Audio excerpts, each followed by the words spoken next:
Greetings, students. Welcome back to Chapter 4, Keywords and Concepts on States of Consciousness. So we learned previously how sleep is supposed to work. Well, we all know sometimes sleep doesn't actually work like that. So this section is going to be mostly about parasomnias. So let's define that. Parasomnias is a group of sleep disorders in which unwanted, disruptive motor activity and/or experiences during sleep play a role. So basically, it's anything that goes on with your sleep that prevents you from actually sleeping and living your life. So I have some up here. There are many in your textbook. The first one up here is night terrors.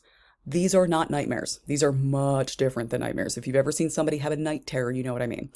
Night terrors result in a sense of panic in the sufferer and are often accompanied by screams, an attempt to escape from the immediate environment, like they'll literally get up from their sleep and start running away. One of the problems with night terrors, it's very hard to wake those folks up. And from what I've heard from people who experience night terrors, they feel very real, like you don't know you're dreaming. So that's one. We also have obstructive sleep apnea. There's several kinds of sleep apnea, but we're going to learn about obstructive. And this occurs when an individual's airway becomes blocked during sleep, especially when we're laying down. Things in our throat can kind of get caught up in there. And the air then is prevented from entering the lungs, which means you stop breathing while you sleep, which is very problematic.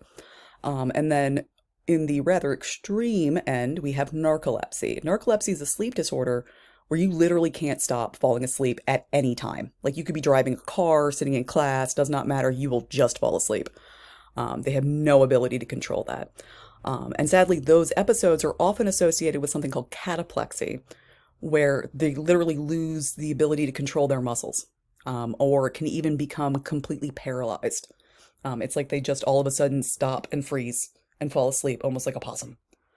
It's very strange. So those poor folks, there are drugs and therapies and all kinds of things that they do work on, but that is one of the many parasomnias that are affecting human sleep, because of course lots of things affect our sleep. So moving on to the last little sections here. This chapter ended with drug use. Goes through dependence and all of that, but we're going to focus on tolerance. So tolerance is linked to physiological dependence. And remember, the physiological dependence is your body's actual dependence on it, not your brain's. And that occurs when a person requires more and more of a drug to achieve effects previously experienced at lower doses. So say you started smoking marijuana and initially you could take one little puff and you'd be high for several hours. Well, the more you use it, you're going to have to do more than just that little puff, right? So that's tolerance. And then, again, many types of drugs, but we're going to learn about a depressant. A depressant is a drug that tends to suppress the central nervous system. So the most famous example of a depressant would be things like alcohol. And that's opposed to a stimulant. A stimulant tends to increase the levels of neural activity, right? So they give you energy and make your brain go and all that kind of thing. Classic example of that would be cocaine. But there's also examples of that where it's, amphetamines that are used to treat people with ADHD.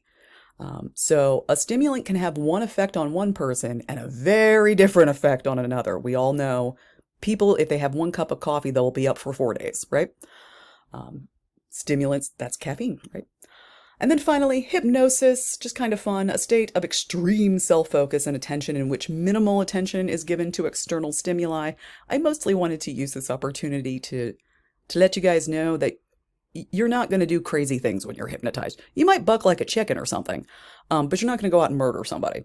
And that's because when a person's hypnotized, they have clear memories of what they're doing and they're in control of their behavior.